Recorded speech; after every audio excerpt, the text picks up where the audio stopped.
मैं हिमांशु चतुर्वेदी और स्वागत है आपका हमारी खास पे चर्चा में। चर्चा के तहत यूं तो आज राहुल गांधी सूरत की कोर्ट में जमानत याचिका और अपनी सजा के खिलाफ अपील को लेकर हाजिर हुए। देश भर में चर्चा इसी विषय पर है, लेकिन राहुल गांधी पर हम इतनी चर्चा कर चुके हैं कि इसके अलावा भी देश में बहुत कुछ घट रहा है और उसमें से एक बेहद संवेदनशील मसला है। आज से 3-4 दिन पहले रामनवमी के त्योहार को लेकर हरिओम पवार इस देश के एक बड़े प्रसिद्ध कवि हुए, राष्ट्र कवि हुए। उन्होंने एक पंक्तियां लिखी थी, वो पंक्तियां आपसे साझा करता हूं, जिसके अंदर उन्होंने ये कहा था कि अब जो त्योहार हैं वो बहुत डराते हैं और इसलिए डराते हैं क्योंकि देश का माहौल बिगड़ जाता है। उन्होंने यहां तक लिख दिया था कि ईद दिवाली भी अब डर डर कर आते हैं। कुछ ऐसा ही हो गया। रामनवमी का त्योहार था। किसका त्योहार था? प्रभु श्री राम के प्राकट्य दिवस के उल्लास का। कौन प्रभु श्री राम? वो जिन्हें हम मर्यादा पुरुषोत्तम के तौर पर जानते हैं। कौन प्रभु श्री राम? जिनके हजारों साल पहले के अवतार की कथा है और यह माना जाता है कि इस धरा पर अगर सबसे आदर्श राज्य किसी ने संचालित किया तो प्रभु श्री राम ने किया।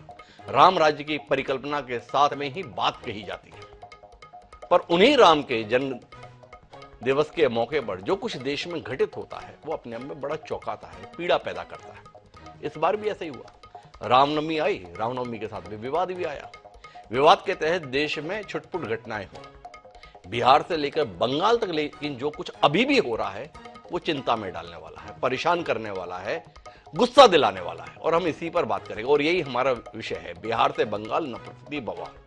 संदर्भ यह है कि रामनवमी पर जुलूस निकल रहे थे और जुलूस पर कई आरोप है कि पत्थर फेंके गए, पत्थर दूसरे समुदाय के द्वारा फेंके गए।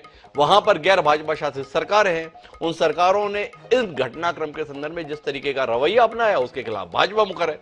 भारतीय जनता पार्टी का कहना है ये अल्पसंख्यक तुष्टि करने के लिए ही काम करने वाले लोग हैं, न इनसे राज्य संभलता है, न ही राज्य के अंतर्गत बहुसंख्यकों के हितों की इनसे सुरक्षा ही होती है। दूसरी तरफ इन राज्यों के मुख्यमंत्री ममता बनर्जी और नीतीश कुमार हैं, जो खुलकर इस पूरे मसले पर हिंदूवादी संगठनों और भाजपा को जिम्मेदार ठहरा रहे। ममता बनर्जी ने तो सीधे तौर पर कह दिया ये सब भाजपा की साजिश है।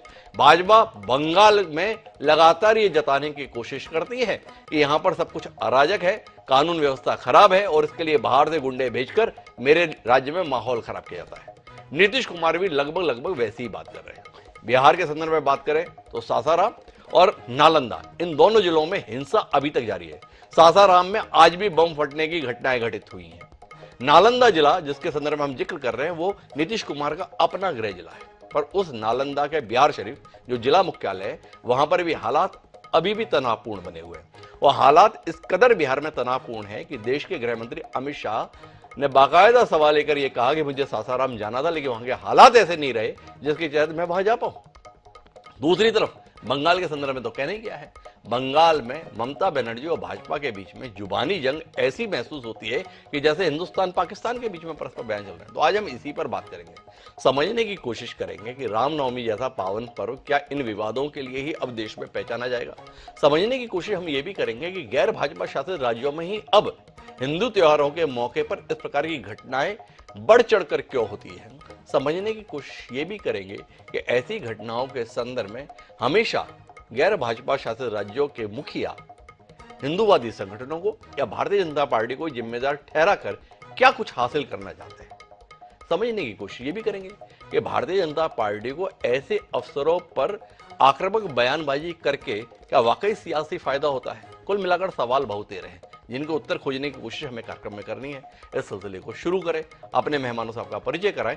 उससे पहले लेकिन समय है आज के विचार सूत्र का। हमारा आज का विचार सूत्र यह कहता है कि किसी भी धर्म में किसी धर्म को बनाए रखने और बढ़ाने के लिए दूसरों को मारना नहीं बताया गया। किसने कही थी ये बात? ये बात कही थी इस देश के राष्ट्रपति रहे अब्दुल कलाम ने। क्या कमाल की बात कही थी, पर इस बात को मानने के लिए हम में से कोई तैयारी नहीं होता। और वैसे बताते सभी ये हैं कि हम सब अब्दुल कलाम को बहुत मानते हैं, पर ऐसा मानने के मायने क्या जब हम उनके कहे हुए को मानने के लिए तैयार न हो। इस बात को अपने जहन में रखते हैं, उसके बाद अपनी चर्चा को आगे बढ़ाते हैं।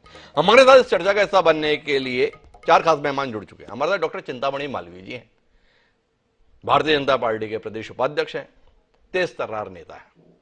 हमारे साथ मोहम्मद जीशान जी हैं, तृणमूल कांग्रेस के तरफ से यहां पर पक्ष रखने के लिए मौजूद हैं। हमारे साथ परिमल कुमार जी हैं, प्रदेश महासचिव हैं जनता दल यूनाइटेड के, जिनके मुखिया नीतीश कुमार को लेकर हम बात कर रहे थे। हमारे साथ श्रीराज नायर जी हैं, प्रवक्ता हैं विश्व हिंदू परिषद के, निशाने पर हैं खासतौर पर नीतीश जी और ममता बनर्जी के। और इसके साथ साथ प्रख्यात पत्रकार रमेश शर्मा जी भी हमारे साथ हैं। आप सबका स्वागत है। चर्चा की शुरुआत परिमल कुमार जी से ही करते हैं। सुशासन बाबू के राज में ये क्या हो रहा है परिमल जी? एक रामचंद्र जी के प्राकट्य दिवस के दिन आप वातावरण नहीं संभाल पाए, आपसे बिहार नहीं संभलता, लोग बोलते हैं कि आपको देश संभालना है, दिक्कत हो जाती है ना। क्या कहते हैं आप? इतने साल से शासन करने के बावजूद भी नीतीश कुमार हिंदुओं का एक त्योहार शांतिपूर्वक अपने राज्य में मनवा नहीं सकते। इस विफलता के संदर्भ में, इस असफलता के संदर्भ में कुछ कहेंगे? हाँ, मैं तीन महत्वपूर्ण मुद्दे को, मैं इस चर्चे को, इस स्टेटमेंट में तीन महत्वपूर्ण मुद्दे पर प्रकाश डालना चाहता हूँ। एक तो बिहार या बिहारवासी की जो कैरेक्टर हैं, जो धर्म के प्रति उनकी, जो बिहार के लोग जो हैं वो धर्मनिरपेक्ष प्रकृति के हैं, चाहे वो किसी भी धर्म में विश्वास करते हो, लेकिन बिहार शांति और सद्भाव और भाईचारे का संदेश विश्व स्तर पर देता रहा है। और बिहार महावीर और बुद्ध की धरती रही है, और बिहार वह भूमि है जिसने मोहनचंद गांधी को राष्ट्रपिता बनाया। तो बिहार के लोग धर्मनिरपेक्ष है, धर्मनिरपेक्षता के या संविधान में जो निहित भावना है, सद्धर्म सद्भाव, उस पर विश्वास करने वाले लोग हैं। और पिछले हमारे आदरणीय नेता नीतीश कुमार के सुशासन के पिछले 17 ईयर्स के ट्रैक रिकॉर्ड को आप देखें तो इस प्रकार की घटनाएं नहीं हुई, परंतु कुछ समाज में कुछ शरारती तत्व थे, ने समाज में अव्यवस्था फैलाने का काम किया, और सरकार ने शक्तिपूर्ण उससे निपटने का भी प्रयास किया है, और सरकार को इसमें सफलता भी प्राप्त हुई है। इवन कि राज्य के जो डीजीपी हैं उन्होंने घटनास्थल का निरीक्षण किया, और जो भी महत्वपूर्ण कार्रवाई किए जाने थे सरकार ने की, और लगातार सुपरविजन किए जा रहे हैं। सरकार अपने पार्ट से कोई कोताही नहीं बरत रही है, परंतु दुर्भाग्यपूर्ण बात है कि संकट की इस घड़ी में बीजेपी राजनीतिक रोटी, पॉलिटिकल माइलेज प्राप्त करना चाहती है। मैं आपको बता दूं, मैंने 2-3 दिन से कुछ बीजेपी के नेताओं के स्टेटमेंट को मैं कोट कर रहा हूं कि गिरिराज सिंह ने कहा, जो बेगूसराय से सांसद, उन्होंने कहा कि मेरे हिंदू भाइयों ने आपके तजिया पर कभी पत्थरबाजी नहीं की, लेकिन आपने किया। बतलाया कि ये भारतीय संसद के सदस्य हैं, और भारतीय संसद में जब ये सदस्य बात करते हैं तो संविधान में आस्था रखने की बात करते हैं, और संविधान में जो प्रस्तावना है वो स्टार्ट होता है we the people of India, जिसमें हिंदू, मुस्लिम, सिख, ईसाई, पारसी सभी व्यक्ति शामिल हैं। तो इनका यह कहना कि भाई हमारे हिंदू, ये क्या संविधान के साथ मेल खाता है क्या? तो इस प्रकार बीजेपी को मैं आगाह करना चाहता हूं कि इस प्रकार के स्टेटमेंट के द्वारा आप आग में घी डालने का काम नहीं करें। बिहार के लोग आपको कभी माफ नहीं करेंगे। ऐसे भी आपने बिहार के लोग भाजपा को तो माफ नहीं करेंगे, आपको माफ करेंगे। एक त्योहार था, उस त्योहार को शांतिपूर्वक मना सके यह वातावरण आप नहीं दे सके। आप बोल रहे हैं हमने काबू में कर लिया। 30 तारीख को रामनवमी थी, आज 4 तारीख हो रही है, और हालत यह कि आज सोमवार को भी सासाराम में बम फटे। यही नियंत्रण में, यही काबू में है। देश के गृह मंत्री आपके राज्य में दौरा नहीं कर सके सासाराम का। इस विफलता के संदर्भ में क्या कहेंगे? अमित शाह बोल रहे हैं कि आप लोगों के लिए दरवाजे बंद हो गए। इतने नाराज हैं देश के गृह मंत्री। धर्मनिरपेक्षता में विश्वास रखते हैं, भाईचारे में विश्वास रखते हैं, सद्धर्म सद्भाव में विश्वास रखते हैं। और आपको बतला दें कि इस स्थिति को एग्रीगेट करने का काम बीजेपी कर रहे हैं। जैसे केंद्रीय गृह मंत्री बिहार में आगमन हुआ, आप इस बात को समझे, उन्होंने सम्राट अशोक के जयंती के लिए शायद नालंदा गए। आप समझिए कि सम्राट अशोक धर्मनिरपेक्षता के प्रतीक हैं। सम्राट अशोक जो है लोकतंत्र के प्रतीक हैं, वो जन कल्याणकारी कार्यों के प्रतीक रहे हैं। लेकिन बीजेपी तो बेसिकली कम्युनल पार्टी है, वो बार बार बने, उनकी राष्ट्रवाद की जो विचारधारा है वो तो हिंदू नेशनलिज्म की विचारधारा है। वो किसी भी स्थिति में सम्राट अशोक के साथ मेल नहीं खाती। और कम से कम इस दुख की घड़ी में, इस संकट भरी घड़ी में आप सोशल रिस्पॉन्सिबिलिटी का भी वहन करें, राजनीतिक रोटी नहीं सेकें। बिहार की जनता सब देख रही है, भारत की जनता देख रही है, कभी भी आपको माफ नहीं करेगी, आप समझें। अच्छा परिमल जी, एक सवाल और करूंगा फिर मैं आगे बढ़ूंगा। ये बीजेपी कम्युनल पार्टी है, ये अशोक के साथ कभी जुड़ नहीं सकती। ये ज्ञान आपको कब प्राप्त हुआ है? क्योंकि भाजपा के साथ तो आप लंबे समय तक सत्ता में रहे, तो ये कम्युनल वाली जो बात है ये ज्ञान आपको कब प्राप्त हुआ? मैं बतला दूं, आपको उत्तर दे दूं कि जब भी हम एनडीए के साथ रहे, जब भी हम भाजपा के साथ रहे, हमारे आदरणीय ने साथ ही साथ जब भी बीजेपी ने कॉम्युनल एजेंडे को लागू करने का प्रयास किया, आप देखिए इन्होंने कहा एनआरसी लागू करेंगे, हमारे नेता ने मुंह तोड़ जवाब दिया। इन्होंने कहा कि यूसीसी लागू करेंगे, हमारे नेता ने प्रभावी रूप से उसका विरोध किया। इन्होंने कहा कि हम अल्पसंख्यकों को प्रताड़ित करने के लिए जनसंख्या नीति लाएंगे, बिहार में नीतीश मॉडल जनसंख्या नियंत्रण के लिए काफी प्रभावी है। तो आप नहीं समझे, हम साथ रहते जो रहते हैं इसके कॉन्सेप्ट को समझे। हमारे नेता में बिहार की जनता विश्वास और आस्था रखती है और बिहार की जनता ने जनादेश दिया है सामाजिक न्याय और विकास के लिए। उन्होंने सांप्रदायिक जो आरएसएस के एजेंडे को लागू करने के लिए कभी भी जनादेश नहीं दिया था। यही कारण है कि हम बीजेपी के साथ होकर भी हमारे सरकार में 17 साल के हमारे नेता के ट्रैक रिकॉर्ड, सुशासन का ट्रैक रिकॉर्ड रहा है कि हमने कभी धर्मनिरपेक्षता के साथ कंप्रोमाइज नहीं किया, चाहे हम किसी भी दल में हो। अब वो ये तो देखने की बात है परिमल जी, बिहार की जनता आपके नेता में कितना भरोसा रखती है। सबसे बड़ी पार्टी हुआ करती थी आपके नेता के नेतृत्व में जनता दल यूनाइटेड, वक्त गुजरता गया तीसरे नंबर की पार्टी होकर रह गई। इतना तो बिहार की जनता आप पे भरोसा रखती है। हमारे साथ मोहम्मद जीशान जी है। निशाने पर दो ही लोग हैं, नीतीश कुमार और ममता बनर्जी। और मोहम्मद जीशान जी आपसे सवाल करें उससे पहले दो बयान साझा करते हैं, एक अमित शाह जी का और एक ममता बनर्जी का, फिर आपसे बात करते हैं। एक बार सुनिए। इसके पहले सुबह में जो है सासाराम जाना था, महान सम्राट अशोक की जन्म जयंती के निमित्त एक बहुत बड़ा सम्मेलन रखा था, मगर दुर्भाग्यपूर्ण स्थिति हुई। सासाराम में लोग मारे जा रहे हैं, गोलियां चल रही है, टीयर गैस छूट रहे हैं। मैं वहां नहीं जा पाया। मैं सासाराम की जनता का यहीं से एक क्षमा मांगना चाहता हूं और मैं कहना चाहता हूं मैं सासाराम जरूर आऊंगा। मेरे अगले दौरे में सासाराम में ही महान सम्राट अशोक की स्मृति में एक सम्मेलन करने का काम हम करेंगे। भाई और बहनों, बिहार में मैं ईश्वर से कामना करता हूं कि রামনবমীর দিন যা অস্ত্র পাবো নিয়ে বেরোবো, দেখবো কে কি করতে পারে। একটা মুসলিম এরিয়ায় গিয়ে হামলা করলে মনে রেখো তার বিরুদ্ধে আইনত পদক্ষেপ নেবে।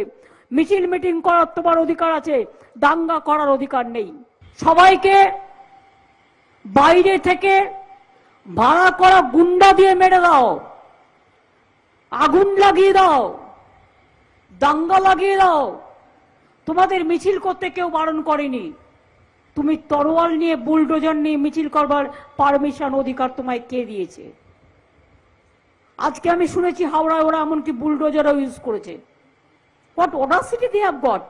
তোমার যে রুট ছিল সেই রুট তুমি চেঞ্জ করলে কেন? তুমি আনঅথরাইজ রুটে গেছো, ইচ্ছা করে একটা কমিউনিটিকে ধাক্কা দেবার জন্য এবং হামলা করার জন্য। তোমরা জেনে রাখো, হামলা করে যদি কেউ ভাবো মামলা করে রেহাই পাবে, তাহলে জেনে রাখবে এমন একদিন আসবে হামলাই করো আর মামলাই করো, জনতার আদালতে টিকবে না অন্যায়, টিকবে না ফন্দি, জনগণের আদালতে হতে হবে বন্দী। তৈরি থাকো। तो माननीय जीशा जी थोड़ा बता दें, ममता बनर्जी हैं क्या अल्पसंख्यक विभाग की मंत्री हैं कि उन्होंने अल्पसंख्यकों की सुरक्षा के लिए ही जिम्मेदारी ले रखी है और बहुसंख्यकों को कसूरवार ठहराने का फैसला लिया हुआ है। सीधे तौर पर उन्होंने मसले के संदर्भ में बहुसंख्यक को जिम्मेदार ठहरा दिया, अपनी जिम्मेदारी से इंकार कर दिया। जुलूस इधर कैसे निकल गया? सरकार आपकी, आपने रोक क्यों नहीं लिया? अगर वाकई ऐसा हुआ, आपने कह दिया बाहर से लोग बुलवाए गए, सरकार आपकी, लोग आपके राज्य में आ रहे हैं और कुछ भी करके चले जा रहे हैं, और आप क्या कर रहे हैं? तो थोड़ा बताएंगे जीशान जी, है क्या बंगाल में? सबसे पहले मैं आपको ये बात बता दूं कि आपको ये बात किसने कहा कि ममता बनर्जी ने मेजोरिटी को ब्लेम किया और माइनॉरिटी को सेव किया। ममता बनर्जी ने अपने स्पीच में ऐसा कुछ नहीं कहा। अगर आपको बंगाली आता है, ममता बनर्जी ने ये कहा कि बीजेपी के द्वारा ये रामनवमी में जो देखा गया, जो इंसिडेंट हुआ है हावड़ा में, ये प्रोवोक किया गया। क्यों कह रहे हैं हम ये, आपको ये बात समझना पड़ेगा। जरूर। 29 मार्च को 29 मार्च शाम बाजार में बीजेपी लीडर्स ने एक सभा किया था, एक पब्लिक मीटिंग ऑर्गेनाइज किया था। उस मीटिंग में बीजेपी के बड़े बड़े लीडर, शुभेंदु अधिकारी से शुरू करके डॉक्टर सुकांतु मजूमदार, उन लोगों ने बैठकर बीजेपी के मीटिंग में कहा था कि आप दूसरे दिन, दर्शकों से कहा था कि दूसरे दिन आप टीवी के चैनल पे नजर रखिएगा। और ठीक उसके दूसरे दिन 30 तारीख को हावड़ा का ये इंसिडेंट होता है जी।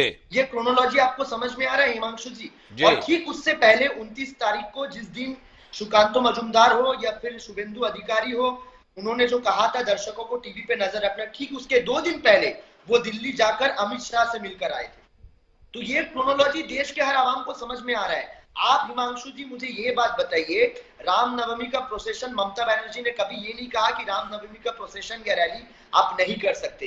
बंगाल एक सेक्युलर स्टेट है, यहाँ पे हर धर्म अपना रिलीजियस फेस्टिवल पालन करता है। यहाँ किसी को कोई मनाही नहीं है। यहाँ पे ईद का नमाज पढ़ा जाता है, यहाँ पे रामनवमी का मिছিল निकलता है, यहाँ दुर्गा पूजा मनाया जाता है, यहाँ क्रिसमस मनाया जाता है। लेकिन आप मुझे ये बताइए, जो रैलीज निकाल रहे हैं बीजेपी के द्वारा प्रभावित होकर कुछ जगह में, वहां पुलिस ने आपको एक स्पेसिफिक रूट देकर रखा था, एक ऑथराइज रूट। तो बीइंग अ रिस्पॉन्सिबल सिटीजन, आपको तो लॉ एंड ऑर्डर मानना पड़ेगा। आप पुलिस का जो दिया हुआ रूट है, परमिटेड रूट है, ऑथराइज रूट है, आप वो मानते नहीं है। आप अनऑथराइज रूट में चले जाते हैं। आप हाथ में पिस्टल और गन लेके रामनवमी का प्रोसेशन करते हैं। मैं पूछना चाहता हूं उन लोगों से, उन लोग क्यों राम को बदनाम कर रहे हैं? राम तो शांति के प्रतीक है, हिंदू धर्म तो शांति के प्रतीक है। अरे जीशान जी, ये लोग तो हैं ही ऐसे आपके अनुसार। पर मेरा सवाल तो आपकी जिम्मेदारी को लेकर है ना। आपने कहा कि एक रूट था, ये रूट बदलकर दूसरी जगह कैसे चले गए, ये कैसे चले गए, ये आप पूछ रहे हैं जिसकी सरकार है। ये तो हम आपसे पूछ रहे हैं। आपका नियंत्रण है ना, आपकी पुलिस व्यवस्था है, कैसे चले गए? क्या इस विफलता के लिए आप अपने आप को जिम्मेदार मानते हैं? आप अपने आप में शर्मिंदा है? आप कह रहे पिस्टल लेकर जुलूस निकाल रहे थे, पुलिस क्या कर रही थी? तमाशा देख रही थी? किनको पकड़ा आपने? कौन जिम्मेदार? अभी भी अरेस्ट चल रहा है, ये शायद आप नहीं जानते। और बंगाल में सिर्फ हावड़ा में नहीं हुआ है रामनवमी। बंगाल में रामनवमी हर कोने पे पालन किया गया है। पार्क सर्कस में भी कुछ लोगों ने कोशिश किया था, विश्व हिंदू परिषद और बजरंग दल के लोगों ने, वहां पे भी एक वायलेंस क्रिएट करने के लिए, लेकिन पुलिस वहां पे कामयाब रही। हर जगह पुलिस कामयाब रही, लेकिन हम देख रहे हैं कि हावड़ा में पुलिस वहां पे कामयाब नहीं रह पाई उन लोगों को रोकने के लिए। और ममता बनर्जी ने यह भी कहा है, being the chief minister of the state और police minister of the state, उन्होंने ये भी कहा है कि जो पुलिस इररिस्पॉन्सिबल रहे हावड़ा के इंसिडेंट के लिए, उन लोगों के ऊपर भी एक्शन लिया जाएगा। और सेकेंडली मैं आपको ये बात बताऊं, आपको तो हुगली का इंसिडेंट भी पता होगा जो कल हुआ है जी। एक वायलेंस हो रहा है, हावड़ा में हुआ है, आप देख पा रहे। उसके बाद दिलीप घोष, एक रेस्पेक्टेड रिस्पॉन्सिबल पार्लियामेंटेरियन बीजेपी के, वो कैसे हुगली में एक प्रोसेशन को लीड करते जहां पे लोग हाथ पे डंडे और तलवार लेकर चलते हैं जी। ये क्या एक हम रेस्पेक्टेड और रिस्पॉन्सिबल पार्लियामेंटेरियन दिलीप घोष से ये हम एक्सपेक्ट करते हैं? ये उम्मीद करते हैं हम बीजेपी से? आप मुझे हिमांशु जी एक बात बताइए, देश में 100 से ज्यादा जगह पे हंगामा हुआ रामनवमी के दिन। हर जगह पे आप एक फैक्टर कॉमन पाइएगा, इन्वॉल्वमेंट ऑफ बीजेपी। क्यों? ये तो लोग समझ रहे, ये क्रोनोलॉजी लोग के सामने एकदम क्लियर है। और आप मुझे पूछने से पहले आप बता रहे थे कि निशाना सिर्फ 2 इंसान के ऊपर है, नीतीश कुमार और ममता बनर्जी। मुझे पता नहीं ये निशाना किसने ठीक किया है, पर पूरे देश का निशाना, पूरे आवाम का निशाना सिर्फ बीजेपी के ऊपर है। क्योंकि 2014 से पहले देश का स्थिति, देश का हाल ऐसा नहीं था। आज जगह जगह पे हम देख रहे हैं कि देश का एकता टूट रहा है। जगह जगह पे हमें दिख रही कि देश का संविधान, बहुत कुछ दिख रहा है जीशान जी। मैं श्रीराज नायर जी के पास जाऊं उससे पहले आपकी नेता ममता बनर्जी का एक बयान को आपको सुनवाता हूं। आपने कहा ना आपको बंगाली आती है क्या, तो ये दर्शकों के लिए भी है और पैनलिस्ट के लिए भी है, वो समझेंगे इस बयान के मायने। एक बार सुनिए क्या कह रही हैं आपकी नेता और प्रदेश की मुख्यमंत्री। আমি দাঙ্গাকারীদের প্রশ্রয় দিই না, আমি দাঙ্গাকারীদের দেশের শত্রু মনে করি। আর এখানে কতগুলো হরুদাস, পিছনে লেজ নাই, সামনে লেজ, বুলডোজার হয়েছে লেজ, এখন লেজ লেজ। কতগুলো হনুদাস মিলে হাওড়ার প্রতি প্রথম থেকেই ওদের একটা টার্গেট আছে, আর একটা করে পার্ক সার্কাস এরিয়ায়, আর একটা করে ইসলামপুর চোপড়ার দিকটায়। যে যেখানে আছে আমি সবাইকে বলবো নজর দিয়ে চোখ কান খুলে কাজটা করুন ভালো করে। अब लोग आरोप ये लगा रहे हैं माननीय जीशा साहब कि ममता बनर्जी अल्पसंख्यक समुदाय को क्लीन चिट देने के लिए बड़ी बेताब है। जांच की रिपोर्ट नहीं आई। लोगों ने कहा कि मुस्लिम इलाकों से पथराव किया गया। उन्होंने कह दिया कहां टाइम है उनके पास, रमजान चल रहा है, रोजे चल रहे हैं, उनके पास कहां समय है। मतलब जो भी अपराध करने के लिए, अराजकता फैलाने के लिए, उपद्रव करने के लिए समय है वो हिंदू धर्म वालों को ही है, भगवा वालों को ही है। कुछ ऐसी सोच के साथ है क्या? हाँ, आप मुझे ये बताइए, आपने बंगाली पे वो स्टेटमेंट सुना है, ये तो उन्होंने फैक्ट कहा है, ये किसी को क्लीन चिट नहीं दे रही है हमारी सीएम ममता बनर्जी। आप अगर चोपड़ा, इस्लामपुर और हावड़ा का हिस्ट्री उठाकर देखिएगा, आपको बहुत सारे ऐसे इंसिडेंट्स नजर आएंगे जहां पे कुछ बजरंग दल और विश्व हिंदू परिषद आरएसएस के लोग वहां पे रेगुलरली सीरीज ऑफ इवेंट्स वहां पे वायलेंस क्रिएट करने का कोशिश किया उन लोगों ने जी। और भी बहुत सारे अल्पसंख्यक माइनॉरिटी बेस्ड एरियाज है, लेकिन ममता बनर्जी ने तो उन जगहों का नाम नहीं लिया। उन्होंने इस्लामपुर, चोपड़ा और हावड़ा के बारे में बताया है, क्योंकि यहाँ पे आप अगर बंगाल में आप पता रखते, आप पत्रकार हैं, आपको अगर जानकारी होगा तो आपको जरूर पता होगा कि यहाँ पे सीरीज ऑफ इवेंट्स ऐसा बहुत हो चुका है, बार बार उसी जगह को टारगेट किया जाता है in order to incite communal tension. आप मुझे ये बताइए ना हिमांशु जी, यहाँ पे बीजेपी के पैनलिस्ट है, मैं बस एक सवाल पूछना चाहता हूँ, आप मुझे बीजेपी के एक भी लीडर का स्टांस दिखा दीजिए ये इंसिडेंट के बाद कि जिन लोगों को गन और पिस्टल लेकर नजर आते हुए देखा गया है, उन लोगों का अरेस्ट का डिमांड इन लोगों ने किया है? एक बार भी नहीं किया। क्यों नहीं किया? क्यों नहीं किया? जीशा जी सवाल कर रहे हैं। ये बजरंग दल वाले, विश्व हिंदू परिषद वाले, भाजपा वाले माहौल खराब करने के लिए लगे रहते हैं, और हमें भी हिंदू परिषद वाले बताते हैं कि वो तो देश बनाने के लिए निकले हैं, दुनिया को संवारने के लिए निकले हैं। तो राज नायर साहब, आपने सुना क्या कह रहे हैं परिमल जी, किस तरीके से तर्क सहित, तथ्य सहित बात रखने की कोशिश की है मोहम्मद जीशा जी ने। कहा इतिहास है, परंपरा है आपकी, लगातार इन इलाकों में आप यही कर रहे हैं।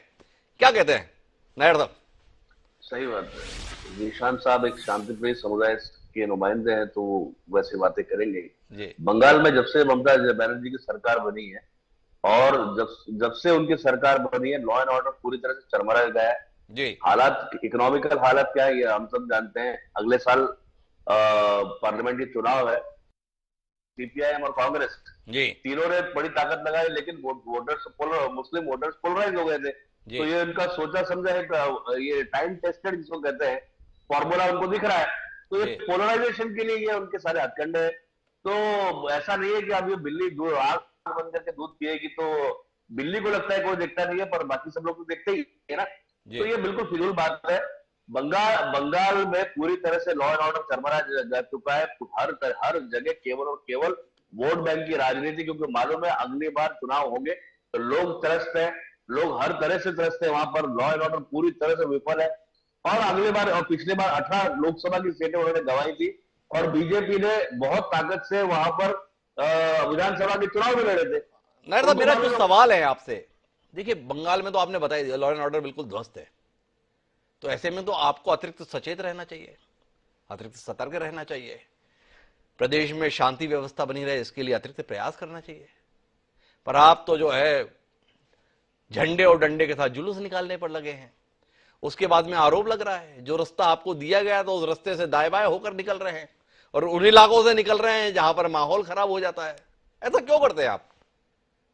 क्या मिलता है आपको इससे? देखिए हिमांशु जी, रामनवमी की यात्रा ये पहली बार नहीं हो रही बंगाल में जी, पिछले साल भी हुई थी जी। और जहां जहां हिंदू बसते हैं सदियों से रामनवमी की यात्रा निकलती। मैं केरल का रहने वाला हूँ, मेरे गांव में 1000 साल से पुराना राम मंदिर है और हमारे यहाँ रामोत्सव सदियों से मनाया जाता है जी। तो रामोत्सव जो है जहां जहां हम तो जानते हैं, कैरेबियन आइलैंड पर, Trinidad Tobago, Jamaica, Kingston, Guyana वगैरह में 6-7 जनरेशन हो गया हिंदुओं का मनाने के। आज वहां पर पीजी, मॉरिशस सारी जगह पर रामनवमी मनाई जाती है और रामनवमी की शोभा यात्रा निकाली जाती है। तो ये कोई नई बात नहीं है।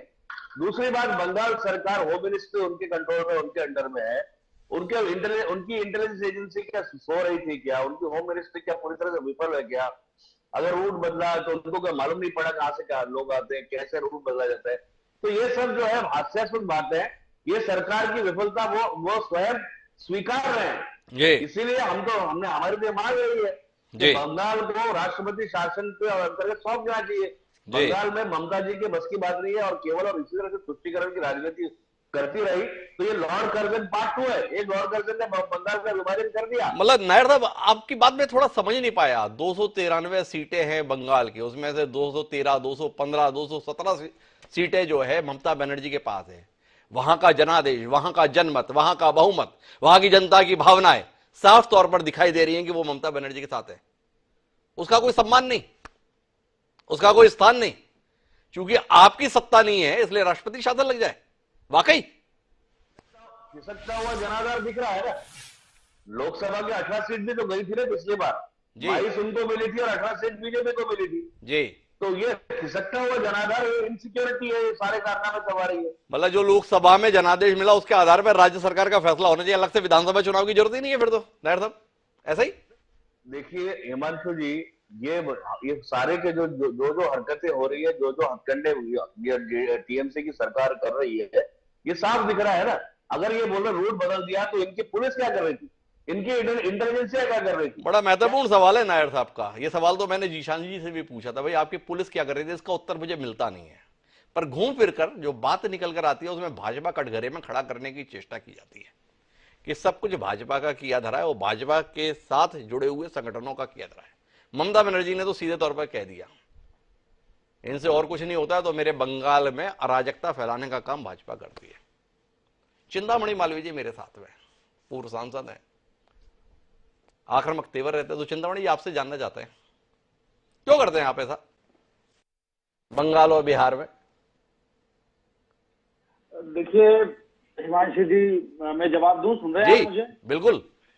देखिए ये आप जिस प्लेटफॉर्म पे चर्चा कर रहे हैं ना, प्लेटफॉर्म ही गलत है जी। वस्तुतः ये उस आक्रामकता का, उस अतिक्रमण का, उस धर्मांधता का और उस कट्टरता का प्रकटीकरण है जो पिछले 1400 सालों से ये देश चल रहा है जी।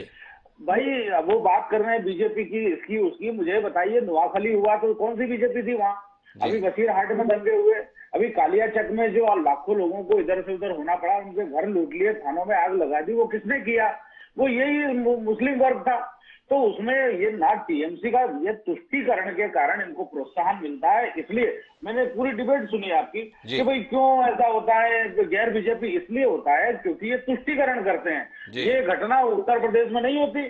उत्तर प्रदेश में भी तो इतनी बड़ी संख्या में मुसलमान है, लेकिन वहां तो कुछ नहीं हुआ, वहां तो बड़े अच्छे जुलूस निकले। इसलिए क्योंकि वस्तुतः इस्लाम में बहुत अधिक घृणा वो जो गैर मुसलमान है उनके प्रति है, उनके धार्मिक आयोजनों पर, उनकी श्रद्धा पर, उनके धार्मिक क्रियाकलापों पर उनको सब आपत्ति। अब चूंकि हत्या नहीं कर सकते इसलिए पत्थर फेंकते हैं। तो वस्तुतः ये जो पूरा है ये प्लेटफॉर्म धार्मिक उस कटुता का है जो इनकी किताब सिखाती है। तो पूरे देश में ये जो काम कर रहे हैं भाई, और यहाँ क्यों पूरा विश्व परेशान है? तो इसको केवल इस तरह राजनीतिक समस्या समझेंगे तो मुझे लगता है हम गलती कर रहे हैं। अरे चिंतामणि जी, गलती तो आप कर रहे हो। आपने ममता बनर्जी की बात को सुना नहीं, ये बहुत गलत बात है। इतनी बड़ी नेता है, एक प्रदेश की मुख्यमंत्री है, उन्होंने सीधे तौर पर उनसे पूछा गया कि अल्पसंख्यक समुदाय के कुछ लोगों ने पत्थर फेंके, उन्होंने साफ तौर पर कह दिया कि अल्पसंख्यक समुदाय ने ऐसा कुछ नहीं किया क्योंकि वे सब तो रमजान और रोजे में व्यस्त थे, उनके पास सबके लिए वक्त नहीं था। उनका तो सीधा कहना है जो कुछ था आपका किया धरा था, बाहर से आपने लोगों को बुलवाया और उनसे ये पूरा का पूरा तमाशा कराया। आप इतने बड़े नेता की, इतने जिम्मेदार पद पर बैठे हुए व्यक्ति की बात को पूरी तरीके से अनसुना कर दे रहे हैं। ठीक कर रहे हैं आप चिंतामणि जी। देखिए ममता बनर्जी इतनी अंधी हो चुकी है तुष्टीकरण में कि जब वो तो आप बताइए कि बांग्लादेश के कुछ लोगों को इतना जगह दे रही है, रोहिंग्या सारा बांग्लादेश से आ रहे हैं और सारा उनको स्थान दे रही है, उनके कार्ड बना रही है। उस महिला से आप उम्मीद करेंगे कि वो ये बताएगी नहीं नहीं नहीं नहीं ये इन्होंने कुछ नहीं किया। इतनी हत्याएं वहां हुई है इन बांग्लादेशियों ने, इन बंगाली मुसलमानों ने वहां पर की है और इसलिए की कि ये हिंदू है। वास्तव में वो समझ, मैं बड़ा उलझन में पड़ जाता हूँ आपकी दलीलों से। देश में 9 साल से माननीय नरेंद्र मोदी जी के नेतृत्व में एक दमदार सरकार है, और आप बता ये रहे हैं कि देश के अंदर रोहिंग्या मुसलमान जो है जबरदस्ती बस जा रहे हैं, उनके कार्ड बन रहे हैं। क्या कर रहे हैं आप? हम तो इस भरोसे के साथ में हैं कि आपकी दमदार सरकार मौजूद है। मजाल है एक व्यक्ति भी गलत इस देश में बस जाए, और आप कह रहे हैं कि बने जा रहे हैं। तो आप क्या कर रहे हैं? तमाशा देख रहे हैं। देखिए, ये केवल जादू नहीं होता। अच्छा, पिछली बार कांग्रेस की सरकार थी, अभी ये हाथ उठा रहे हैं, कांग्रेस की सरकार थी, कांग्रेस सरकार जो है समझौता करके गई कि भाई नॉन लीथल जो हथियार है उनका उपयोग नहीं होगा बांग्लादेश की सीमा पर। उसकी स्थिति ये हो गई कि हमारी जो बीएसएफ है, अब आप मुझसे कहेंगे कि बीजेपी उसको बदल दे, वो समय भी आएगा, लेकिन आज बीएसएफ की स्थिति केवल एक ऐसी हो गई कि वो डंडों से जितना कर सकते उतना करते हैं। वास्तव में इस तरह के नियम जब ये हमारे तुष्टीकरण करने वाले संस्थाएं, तुष्टीकरण की करने वाली जो राजनीतिक पार्टियां हैं वो करके गई, उसका देश भुगत रहा है। इतनी बड़ी संख्या में अगर बंगाली मुसलमान, बांग्लादेशी मुसलमान अगर यहाँ आ पाया है तो मुझे लगता है कि भाई इसमें कम्युनिस्ट दोषी है, इसमें कांग्रेस दोषी है, और वस्तुतः ये जो सेक्युलरिज्म का केवल जिम्मेदारी हिंदुओं पे डाल दी गई है ना, ये उसका दोष है। जो सेक्युलरिज्म का मतलब सारा काम केवल हिंदुओं को दबाना, यही सेक्युलरिज्म है। तो ये जो है इसे सोच को बदलना पड़ेगा। और ये जो भी कुछ पत्थर, वो तो ठीक है कि PFI बैन है, अगर PFI बैन ना होती तो इस तरह के पत्थर पूरे देश में मारे जाते। भाई जहां तक हिंदुओं की बात है तो हम तो जब इनके ताजिए निकलते हैं, वो ताजियों में जो भी घोड़े गधे निकलते हैं, हमको उससे कोई वो नहीं, लेकिन उसके आगे भी हमारा हिंदू तो इतना श्रद्धावान होता है कि सर पर जो है रुमाल बांधता है और आगे फूल फेंकता है। हम लोग फूल फेंकते हैं, ये पत्थर फेंकते हैं। तो ये जो सब बात है, ये जो इनकी आपकी उदारता भी गजब की रहती है चिंतामणि जी। मतलब आप उनके जुलूस के अंदर गधे भी बता दे रहे हो, साथ में ये भी बताने के लिए तैयार, देखो हम कितने उदार हैं, हम कैसे फूल बरसाते हैं। मतलब समझना जरा मुश्किल हो जाता है चिंतामणि जी आपकी उदारता को। मैं समझ ही नहीं पाता कब आप उदार हैं, कब आप कट्टर हैं। बहरहाल मुझे रमेश शर्मा जी के पास जाना है, उससे पहले दो हस्तक्षेप भी सुनने हैं, परिमल जी का भी सुनना है और जीशान जी का भी सुनना है। पर उससे पहले एक सवाल आपसे करना है। सारे विपक्षियों का आरोप यह रहता है कि जहां जहां आप अपनी पुरजोर कोशिशों के बावजूद भी जनता के स्तर पर बहुमत नहीं पा पाते हैं, वहां पर इस तरीके का माहौल बनाते हैं। ममता बनर्जी और नीतीश कुमार दोनों इस सुर के साथी हैं, दोनों के निशाने पर भाजपा है, दोनों रामनवमी पर हिंसा के संदर्भ में भारतीय जनता पार्टी और हिंदूवादी संगठनों को खुलकर जिम्मेदार ठहरा रहे हैं।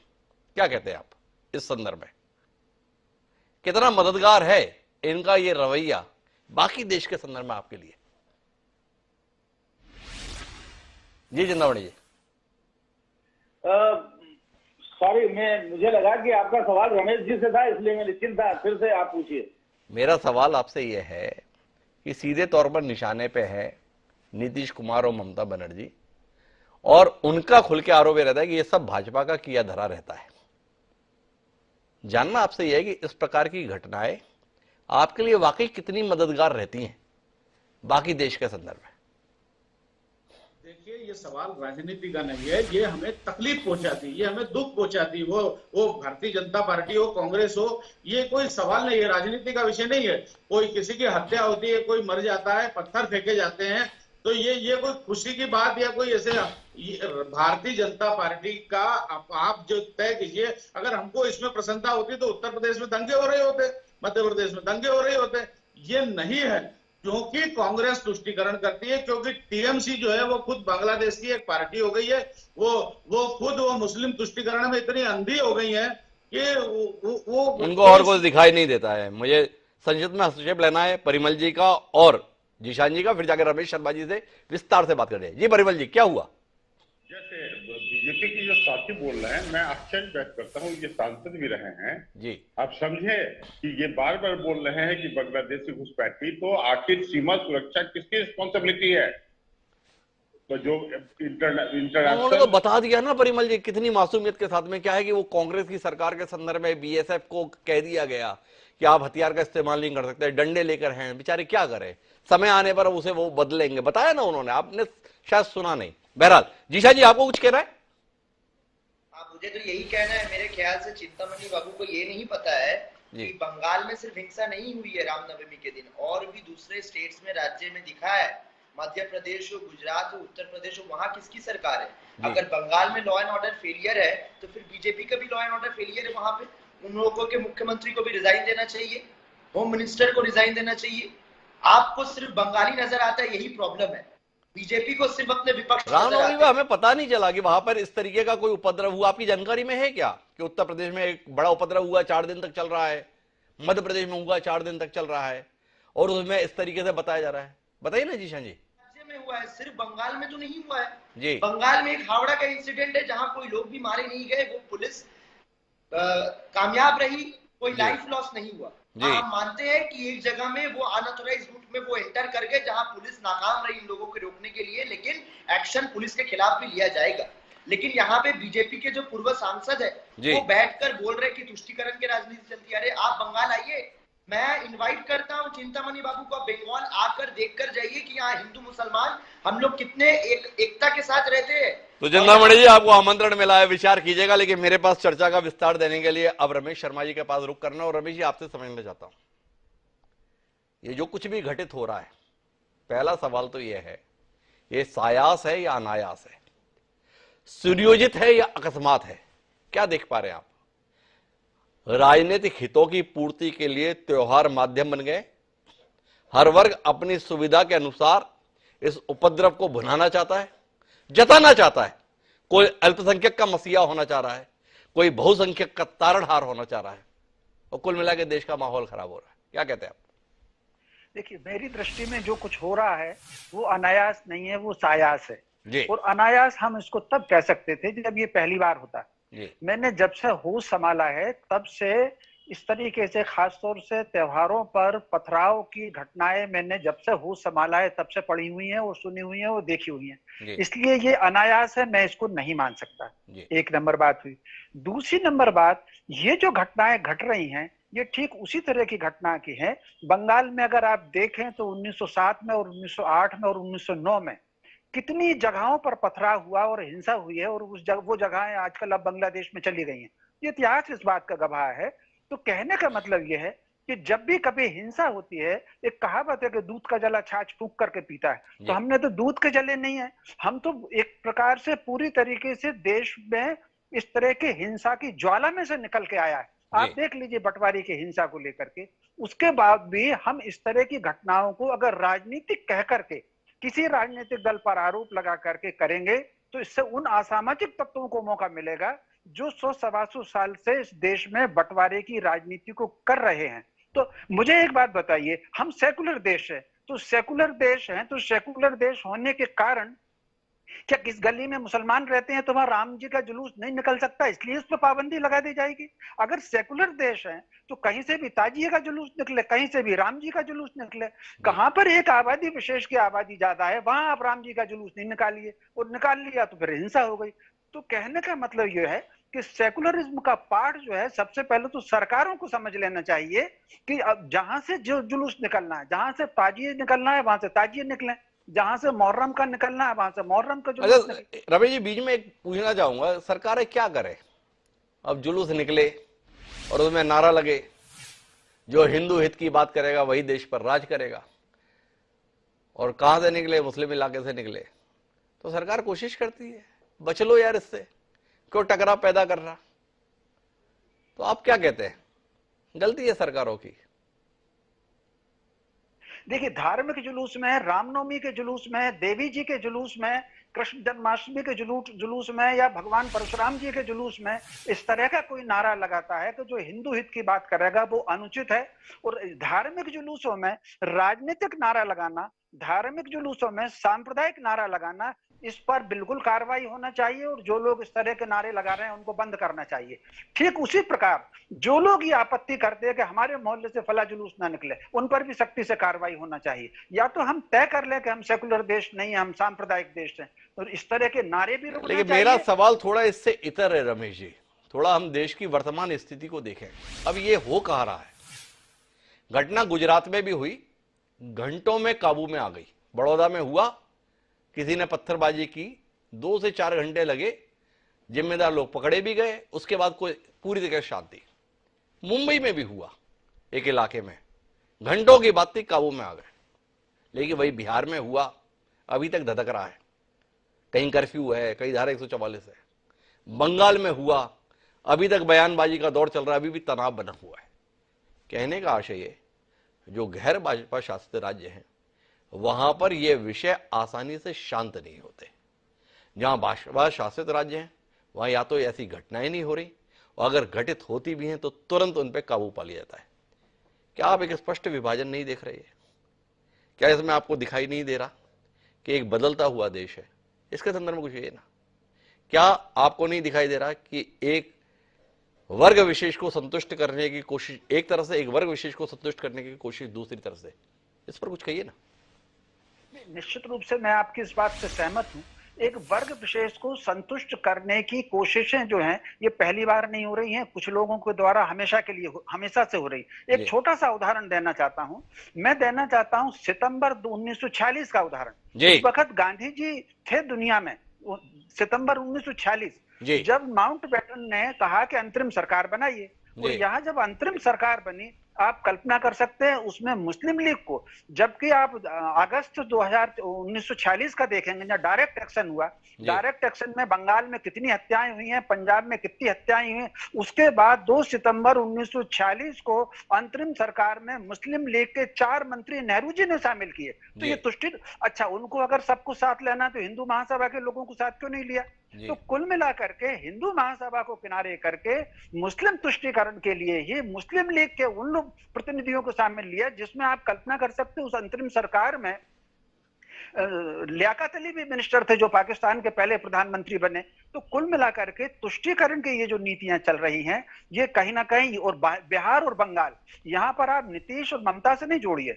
आप अगर पार्टीशन के समय का देखेंगे, 1922 के बाद की हिंसा देखेंगे, 1922 में जो मालाबार में हिंसा हुई, उसके बाद अगर देखेंगे तो बिहार की ये जो पट्टी है, खासतौर से नालंदा से लेकर के चटगांव तक और ढाका तक की पट्टी, आप अगर देखेंगे तो कितनी हिंसाएं हुई हैं। कि ये सारा का सारा गजेटियर में है, और वो भी अंग्रेजों ने लिखा हुआ गजेटियर है, किसी भारतीय का लिखा हुआ नहीं है। तो जो जिले के गजेटियर हैं उनमें आप अगर हिंसा का विवरण देख लेंगे तो वो बिहार और बंगाल का क्षेत्र उसमें ज्यादा रहा है। तो कुल मिलाकर के वो असामाजिक तत्व जो देश में अशांति पैदा करना चाहते हैं, वो धर्म का मुखौटा ओढ़ करके हिंसा करके अपना व्यक्तिगत लाभ कमाना चाहते हैं, ये उन लोगों की साजिश है। कुछ लोग हैं जो, मैं रोकूंगा रमेश जी, दोनों राज्यों के मुख्यमंत्री की भाषा को सुनिए, समझने की कोशिश करिए।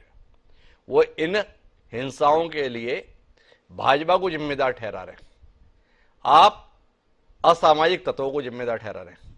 क्या आपके अनुसार भाजपा का मतलब असामाजिक तत्व है? मेरी दृष्टि में ये दोनों मुख्यमंत्री भाजपा का नाम लेकर के उन असामाजिक तत्वों को बचा रहे हैं। भाजपा अगर असामाजिक तत्व होती तो आप कल्पना कर सकते हैं जिस तरीके से कश्मीर में मुसलमानों का पलायन हुआ, वैसा उत्तर प्रदेश, मध्य प्रदेश और इन राज्यों में मुसलमानों का पलायन हो जाता अगर भाजपा सांप्रदायिक होती। तो कुल मिलाकर के इन राज्यों में एक भी ऐसी घटना नहीं हुई है कि कोई अल्पसंख्यक समुदाय का कोई व्यक्ति किसी राज्य से दूसरे राज्य में गया हो। तो कुल मिलाकर के भाजपा का नाम लेकर के असामाजिक तत्वों को संरक्षण ये दोनों मुख्यमंत्री दे रहे हैं। परिमल जी, सीधे तौर पर आक्षेप आपके संदर्भ में है, आप असामाजिक तत्वों को बचाने की कोशिश कर रहे हैं, अपने वोट बैंक को एक कंसोलिडेट करने के लिए भारतीय जनता पार्टी या हिंदूवादी संगठनों पर आक्षेप लगाते हैं। क्या कहते हैं आप? देखिए, स्पष्ट कर दें कि यहाँ बिहार में रूल ऑफ लॉ, कानून का शासन स्थापित है, और जो घटनाएं हुई सरकार ने, हमारे आदरणीय नेता ने कठोर से कठोर कदम उठाने की बात की है, कड़े निर्देश दिए गए हैं। उच्च स्तरीय अधिकारी जो प्रभावित क्षेत्र है उसके दौरा कर रहे हैं, वहां डिप्लॉयमेंट ऑफ द फोर्सेस की गई है, और किसी भी तरह जो कम्युनल हार्मोनी है उसको रिस्टोर करने का प्रयास किया जा रहा है। परंतु यह जांच का विषय है कि इस तरह के दंगों के पीछे कौन, और साथ ही साथ यहाँ पर देखिए प्रश्न क्यों उठता है बीजेपी पर, ये मैं स्पष्ट कर दूं कि अभी जो घटना हुई सासाराम में या फिर नालंदा में, यह राजनीति का समय नहीं था, लेकिन केंद्रीय गृह मंत्री ने यहाँ आकर, आप समझें कि सैफ्रॉन कलराइजेशन किया, जो अल्पसंख्यकों के मन में भय और आतंक का माहौल उत्पन्न करता है। ऐसा नहीं करना चाहिए बीजेपी को, कम से कम ऐसी स्थितियों में, ऐसी परिस्थितियों में राजनीति नहीं करें। आपकी रिस्पॉन्सिबिलिटी, आपकी सोशल रिस्पॉन्सिबिलिटी भी है, आप कुछ समय के बाद, और ऐसे भी जब बीजेपी वाले या जो अमित शाह ने, आदरणीय अमित शाह ने जो सम्राट अशोक की जयंती की बात कही, तो किसी भी स्थिति में सम्राट अशोक की नीति और बीजेपी की नीति मेल नहीं खाती। सम्राट अशोक की धर्म की नीति सभी धर्मों में विश्वास करने वाली, सब धर्म संभाव में विश्वास करने वाले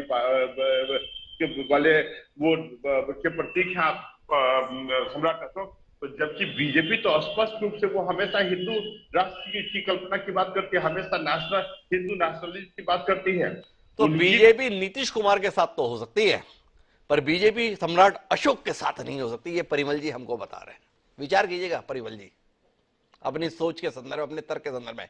बहरहाल मुझे जाना है जीशा जी के पास, लेकिन चिंतामणि जी को कोई तर्क देना है, एक बार सुन ले चिंतामणि जी की आपत्ति को।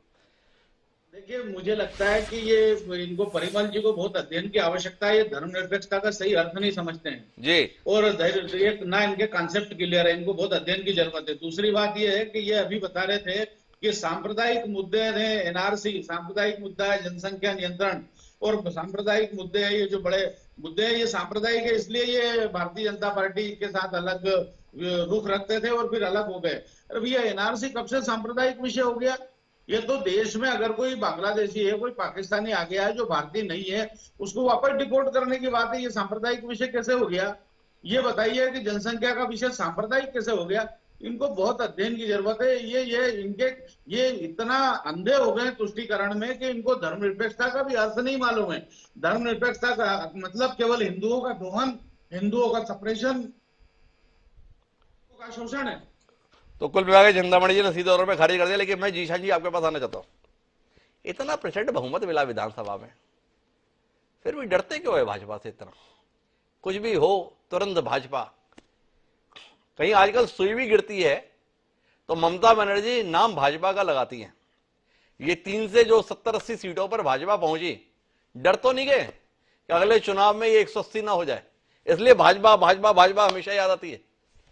हिमांशु जी, 2019 के इलेक्शन के बाद, लोकसभा निर्वाचन के बाद यहाँ पे अमित शाह और नरेंद्र मोदी ने आकर बोला था अब की बार 200 पार, 100 भी पार नहीं कर पाए, 77 में जाकर अटक गए। तो भाजपा से हम लोग नहीं डरते, भाजपा डरती है ममता बनर्जी से। और मैं आपको ये बात बताऊं कि बंगाल में बहुत सारे पर्व मनाए जाते हैं, बहुत सारे फेस्टिवल मनाए जाते हैं, दुर्गा पूजा, काली पूजा, जगद्धात्री पूजा, ये सब फेस्टिवल में आप एक भी इंसिडेंट क्यों नहीं दिखा पाते? क्यों रामनवमी के दिन इतने सारे हादसा हो जाते? क्यों? जहां पे विश्व हिंदू परिषद है, जहां पे बजरंग दल है, जहां पे आरएसएस है, वहीं पे हिंसा है। ये देश के आवाम अच्छे से जानते हैं, इसे मुझे क्लियर करने का जरूरत नहीं हो। सेकेंडली, ममता बनर्जी की सरकार कोई भी तुष्टीकरण नहीं करती। जीशा जी, मैं थोड़ा उलझन में पड़ गया। आपने इतने सारे पर्वों के नाम बताए और साथ में ये बताया कि उस समय पर कोई उपद्रव क्यों नहीं होता, रामनवमी पर ही क्यों होता है। तो आपसे ये जानना चाहता हूं कि ये जितने भी भाजपाई हैं, विश्व हिंदू परिषद है, बजरंग दल है, ये क्या रामनवमी के समय पर ही बंगाल में आती है? बाकी समय बंगाल से बाहर रहते हैं, इसलिए बाकी समय शांति रहती है। ये रामनवमी के लिए आते हैं भारतीय जनता पार्टी भी, बजरंग दल भी और विश्व हिंदू परिषद भी, ऐसा है? ये दिलीप घोष तो माँ दुर्गा को इन लोग नहीं मानते। माँ दुर्गा के बारे में दिलीप घोष ने क्या कहा था वो मैं दोहराना नहीं चाहता हूँ चैनल पे, क्योंकि मुझे भी पाप लगेगा, मैं वो दोहराना नहीं चाहता हूँ। लेकिन मैं आपको सिर्फ ये चीज क्लियर करता हूँ कि बंगाल में बहुत सारे पर्व मनाए जाते हैं सिर्फ रामनवमी में, जिसमें बीजेपी, आरएसएस, विश्व हिंदू परिषद, बजरंग दल का इन्वॉल्वमेंट रहता है, वहीं पे हिंसा नजर आती है। और सेकेंडली, हमारी सरकार तुष्टीकरण की राजनीति नहीं करती है। अगर करती तो 31 लोग जो अरेस्ट किए गए हैं, उन लोगों का धार्मिक या फिर राजनीतिक परिचय देखकर उन लोगों को अरेस्ट नहीं किया गया है। क्रिमिनल होते हैं, उन लोगों का जात या धर्म नहीं होता है या राजनीतिक परिचय भी नहीं होता है, उन लोगों को अरेस्ट किया गया है। लेकिन यहाँ पे जो प्रोवोक कर रहे हैं, जो क्रोनोलॉजी बैठा रहे हैं, दंगे के एक दिन पहले जो बोल दे रहे हैं, दूसरे दिन आप टीवी पे नजर रखना, उन लोगों से प्रश्न पूछना चाहिए हिमांशु जी आपको। बिल्कुल पूछूंगा। मुझे केवल ममता बनर्जी के इस बयान के संदर्भ में थोड़ा सा सफाई दे दीजिए जीशा साहब, थोड़ा मैं समझ नहीं पाया इस तर्क को। तो इतने दर्शक देख रहे हैं, आप जैसा गुणी प्रवक्ता मौजूद है पार्टी का, थोड़ा विस्तार देगा। जो उन्होंने ये कहा है कि अल्पसंख्यक समुदाय ऐसा नहीं कर सकता क्योंकि वे सब तो रमजान और रोजे में व्यस्त है, उनके पास सबके लिए वक्त ही कहां है, थोड़ा समझा देंगे आप? भले ये पक्की गारंटी है ना कि मुसलमान समुदाय का कोई भी व्यक्ति एक पत्थर नहीं मार सकता जब रोजे चल रहे हैं, रमजान चल रहा है, क्योंकि ममता बनर्जी ने तो कोई जांच तो की नहीं, उन्होंने सीधे स्टेटमेंट दिया। इतनी मजबूती के साथ, इतनी दमदारी के साथ, इतनी स्पष्टता के साथ किसी और नेता को मैंने खड़े नहीं देखा। थोड़ा बता दे जीशा जी। थोड़ा आपको अपने नेता के साथ खड़ा होना चाहिए ना।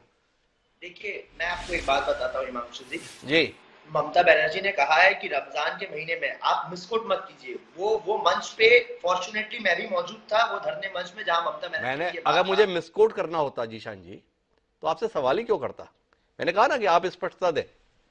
आप एक पार्ट मिस कर रहे हैं। आप अच्छे से अगर वो वीडियो पूरा लाइव देखिएगा आपको पता चलेगा। ममता बनर्जी ने ये कहा था कि कुछ चैनल्स घटना घटने के बाद अपना हेडलाइंस बना दिया कि मुसलमान है दंगे के पीछे। तो ममता बनर्जी ने ये कहा कि रमजान के महीने में जो चैनल्स यहाँ पे हेडलाइन कर चुके, इंसाफ कर बैठे, तो मैं ये बताना चाहता हूँ रमजान का महीना है, यहाँ मुसलमान सैक्रिफाइसेस करते हैं अपने ऑलमाइटी के लिए। सेकेंडली अन्नपूर्णा पूजा भी है बंगाल में, जहाँ हिंदू भी अपना धर्म पालन कर रहे हैं।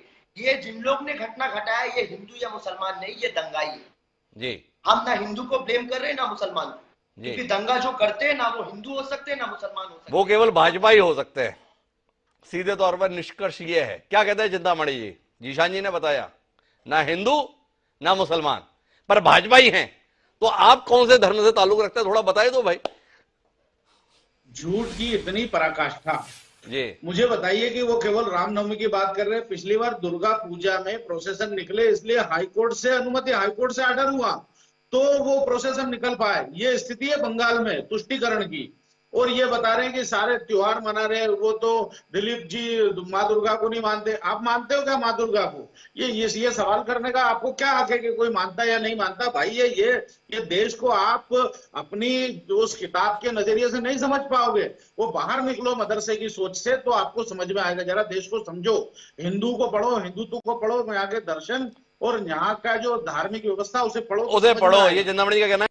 ये जितने भी विपक्ष की राजनीति करने वाले लोग हैं वो आप जैसे संगठनों को भारतीय जनता पार्टी के औजार के तौर पर देखते हैं कि कुल मिला के भाजपा को सत्ता में बनाए रखना या जिन राज्यों में भारतीय जनता पार्टी सत्ता में नहीं है उसे सत्ता में लाने के लिए उपक्रम करना, चाहे उसके लिए उपद्रव का सहारा लेना पड़े, यही आप लोगों का काम है। क्या आपने इन संगठनों को अपना औजार बना रखा है चिंतामणि जी? आप ही बता दो।